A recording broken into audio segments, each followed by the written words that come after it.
سب سے اعلیٰ درجے کا اسلام کیا ہے؟ من سلم المسلمون من لسانہ و یدہ۔ زندگی میں یہ طے کر لو، کوئی کتنا ہی تمہیں دکھ پہنچائے، کوئی کتنا ہی تمہاری بےعزتی کرے، چپ ہو جاؤ، سہ جاؤ۔ مرنے والے کی کیا عزت، کیا ذلت، میں نے تو مر کے دیکھا ہے، اور مجھے یہ حدیث سمجھ میں آئی ہے بڑی اچھی طرح، موتوا قبل ان تموتوا، کہ مرنے سے پہلے مر جاؤ۔ اس وقت اگر میں مر جاتا تو مجھے کوئی گالیاں دیتا تو مجھے کیا نقصان تھا، اور مجھے کوئی نعرے لگاتا میرے لیے تو میرا کیا نفع تھا۔ تو مرنے سے پہلے مر جاؤ۔ کوئی تمہیں برا بھلا کہے تو تمہارا کیا نقصان ہے، تمہیں کوئی واہ واہ نعرے لگائے تمہیں کیا نفع ہے۔ اگر اللہ راضی ہے تو مردہ باد اور زندہ باد سے بے نیاز ہو۔ ابو ذر رضی اللہ تعالیٰ عنہ کو ایک آدمی نے گالیاں دی تو انہوں نے فرمایا، بیٹا ایک گھاٹی آگے آ رہی ہے، اس میں گر گیا تو جو کچھ کہہ رہے ہو اس سے بھی زیادہ کا حقدار ہوں، اور اگر پار ہو گیا تو تیری گالیوں سے مجھے کوئی فرق نہیں پڑتا ہے۔ من سلم المسلمون من لسانہ و یدہ موتوا قبل ان تموتوا۔ چونکہ آج کل اخلاق ہیں انتقامی، معاف کرنے والے اخلاق ہیں نہیں، انتقامی اخلاق ہیں۔ ہمارا معاشرہ انتقامی ہے، اچھا کرو گے تو ہم اچھا کریں گے، برا کرو گے تو ہم برا کریں گے، جیسا کہو گے ویسا ہم سے سنو گے۔ یہ ہمارا ماحول ہے، یہ ہمارا۔ ایک ماں کہہ رہی تھی دوسری ماں کو، میرے پترا کدی کسی نے واسطے سلام نہیں کیتا، بڑے فخر سے کہہ رہی ہے، ہمارے اپنے گاؤں کی بات، میرے پترا کدی نہیں کسی نے واسطے سلام کیتا، مائی جڑا کرے انہوں کریں دیں، جڑا نہ کرے انہوں پوچھ دے ہی کوئی نہیں۔ یہ وہ فخر سے کہہ رہی۔ جو سب سے بڑا عیب ہے وہ سب سے بڑا فخر بنا ہو۔ میرے پترا کدی نہیں کسی نے واسطے سلام کیتا۔ جب ماں باپ نے یہ سبق دیا تو اولاد کا کیا قصور ہے؟ ہمارا معاشرہ انتقامی ہے، ایک کی 10 سنانے کا ماحول ہے، تو آپ 100 کی ایک بھی نہ سناؤ۔ احنف بن قیس رضی اللہ تعالیٰ عنہ پہ ایک آدمی نے چڑھائی کر کہنے لگا، ایک سناؤ گے نا تو 10 سنو گے میری طرف سے۔ تو احنف بن قیس کہنے لگے، بھائی تو مجھے 100 بھی سنائے گا نا تو میری طرف سے ایک بھی تو نہیں سنے گا۔ ایک آدمی ان کی بڑی بےزتی کر رہا تھا اور وہ چل رہے تھے اور وہ 100 گالیاں بک رہا ہے۔ جب آ گیا نا قریب شہر تو کہنے لگے، دیکھا میرا قبیلہ یہاں رہتا ہے، اگر کسی نے سن لیا نا تو تیری بڑی دھلائی کر دے گا، تو نے جو مجھے گالیاں دینی میں کھڑا ہوں یہیں تو دے لے، تو اپنا سارا زور پورا کر لے تاکہ آگے تجھے کوئی تکلیف نہ پہنچا دے میری وجہ سے۔ تو وہ پاؤں پہ گر کے معافی مانگنے لگا کہ واقعی تو بڑے حلم والا ہے۔ وہ مشہور تھے اپنے حلم میں، بردباری، اور لوگ ان کا امتحان لینے آیا کرتے تھے کہ بھئی کوئی ہے جو احنف کو غصہ دلا دے، تو لوگ ناکام ہو جاتے تھے، ان کو غصہ نہیں آتا۔ ایسے ایک عرب سردار گزرا معن بن زائدہ، وہ بھی اپنے حلم میں بڑے مشہور تھے۔ ایک دفعہ لوگوں میں شرط لگ گئی کہ کوئی ہے معن بن زائدہ کو غصہ دلائے تو ہم اس کو انعام دیں گے۔ تو ایک شاعر نے کہا، میں غصہ دلاتا ہوں، تم دیکھنا ایسے سیخ پا ہو جائے گا جیسے جانور۔ تو وہ چلا گیا اس کی مجلس میں، دربار لگا، عرب سردار تھا بہت بڑا، دربار لگا ہوا، تو کہتا السلام علیکم، وعلیکم السلام۔ تو معن بن زائدہ پر ایک دور بڑے فقر کا گزرا تھا، پھر اللہ نے اس کو بہت بڑی سرداری دی، بنو عباس کا بہت بڑا یہ وزیر گورنر تھا۔ تو کہتا اتذکر اذ لحافک جلد شاۃ واذ نعلاک من جلد البعیر، کیوں بھائی تجھے یاد ہے جب تیرا بستر بکری کی کھال تھا اور تیرے جوتے اونٹ کی کھال کے تھے؟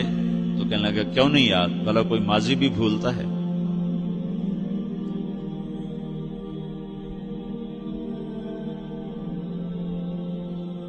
تو وہ کہنے لگا، پہلا وار تو خطا کا، فسبحان الذی اعطاک ملکا وعلمک الجلوس علی السریر۔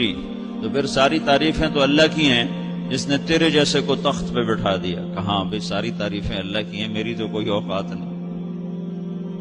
تو کہنے لگا، سأرحل عن دیار انت فیہا وان جار الزمان علی الفقیر، جہاں تیرے جیسا حکمران ہو وہاں مجھے رہنا گوارا ہی نہیں ہے، میں یہاں سے چھوڑ کے نکل جاؤں گا چاہے کتنی تکلیف اٹھاؤں۔ بڑے دربار میں یہ ایک گورنر اور وزیر سے بات ہو رہی ہے، تو وہ کہتا ہے اچھا بھائی اگر تو ہمارے پاس رہے گا تو ہم تیرا اکرام کریں گے، اور اگر تو جانا چاہتا ہے تو پھر رافقت کا سلام،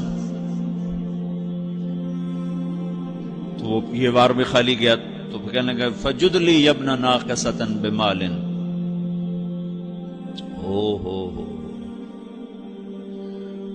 او گندی ماں کے بیٹے مجھے کچھ عطا بھی کر، میں بغیر پیسے کے سفر کیسے کروں گا؟ عرب کو کسی کو بھی ماں کی گالی دے دینا پھر عرب سردار ہو۔ فجد لی ابن ناقصۃ بمال،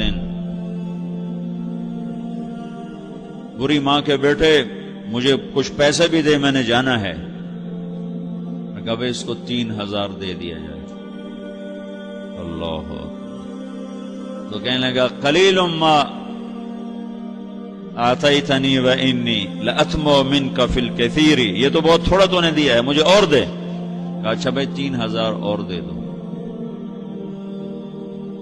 تو وہ شاعر کی بھی آنکھیں پھٹ گئیں، کہنے لگا اب ٹھہر جا ٹھہر جا، اب میں تیری اصل تجھے بتاتا ہوں۔ سألت اللہ ان یبکیک ذخرا فما لک فی البریۃ من نذیری، میں اللہ سے دعا کرتا ہوں اللہ تیرے جیسوں کو سلامت رکھے، تیرے جیسا دنیا میں کسی ماں نے جنا ہی کوئی نہیں۔ فمنک الجود والافضال حقا وفضل یدیک کالبحر الغزیر، تو ہی سخی ہے، تو ہی کریم ہے، اور سمندر بھی تیری سخاوت کے آگے کچھ نہیں ہے۔ تو نے کہا اچھا بھائی تو نے ہماری برائی کی، ہم نے تمہیں 6000 دیے، اب تو نے ہماری تعریف کی، اب 10,000 اور دے دو اس کو۔ باتیں ہی رہ گئیں، باتیں ہی رہ گئیں۔ کہاں سے لائیں ایسے لوگ؟ ہمارا معاشرہ انتقامی ہے، بدلہ لینے کا ہے، بدلہ لینے کا۔ تو میرے ساتھ کیا میں نے بھی کرنا ہے۔ تو اعلیٰ درجے کا اسلام یہ سکھا رہا نہیں چپ ہو جاؤ، سلامت بن جاؤ، سلامتی بن جاؤ، سلامتی کی علامت بن جاؤ۔ من سلم المسلمون من لسانہ ویدہ۔ اب وہ سوال کرتا ہے یا رسول اللہ ای الایمان افضل، سب سے اعلیٰ درجے کا ایمان کیا ہے؟ اسلام کیا ہے؟ کلمہ، نماز، روزہ، حج، زکات۔ اعلیٰ درجے کا اسلام کیا ہے؟ من سلم المسلمون من لسانہ ویدہ۔ یہ اخلاق کا ادنا درجہ ہے، ادنا درجہ ہے۔ ادنا درجے پر پہنچ کر آپ اسلام میں اعلیٰ درجے پر آ سکتے ہیں۔ وہ سوال کرتا ہے ایمان کیا ہے؟ تو آپ نے کہا اللہ پر، فرشتوں پر، کتابوں پر، رسولوں پر، موت کے بعد کی زندگی پر، تقدیر پر۔ اب ایک اور سائل سوال کرتا ہے ای الایمان افضل، سب سے اعلیٰ درجے کا ایمان کیا ہے؟ تو آپ نے فرمایا حسن الاخلاق، اچھے اخلاق سب سے اعلیٰ درجے کا ایمان ہے۔ جو آدمی اسلام میں، جو آدمی اخلاق میں، جو مرد عورت اخلاق میں ادنا درجے پر ہوتا ہے وہ اسلام میں اعلیٰ درجے پر پہنچتا ہے۔ اب اگر وہ اخلاق میں اعلیٰ درجے پر آ جائے تو اب یہ کہاں پہنچے گا؟ اب یہ کہاں پہنچے گا؟ میرا نبی کہہ رہا ہے سب سے اعلیٰ درجے کا ایمان ہے حسن اخلاق، حسن اخلاق۔ ابو ہریرہ نے پوچھا یا رسول اللہ وما حسن الاخلاق، یہ بھی ایک اور حدیث ہے، یا رسول اللہ حسن اخلاق کیا چیز ہے؟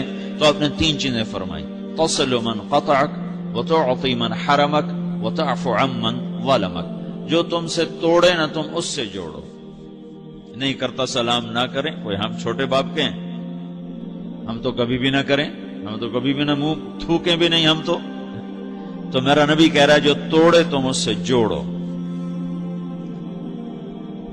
جو محروم کرے اسے عطا کرو، جو زیادتی کرے اس سے درگزر کرو۔ یہ 3 کام جو عورت مرد کر لے گا یہ اخلاق کے اعلیٰ درجے میں ہے۔ جب یہ اخلاق کے اعلیٰ درجے پر پہنچتا ہے تو پھر میرا نبی کیا بشارت دیتا ہے؟ ادنا درجے پر پہنچ کر تو اعلیٰ مسلمان کی بشارت ہے، اور اخلاق میں اعلیٰ درجے پر پہنچ کر میرا نبی کہتا ہے کاد الحلیم ان یکون نبیا، اعلیٰ اخلاق والا بس نبی بنتے بنتے رہ جاتا ہے۔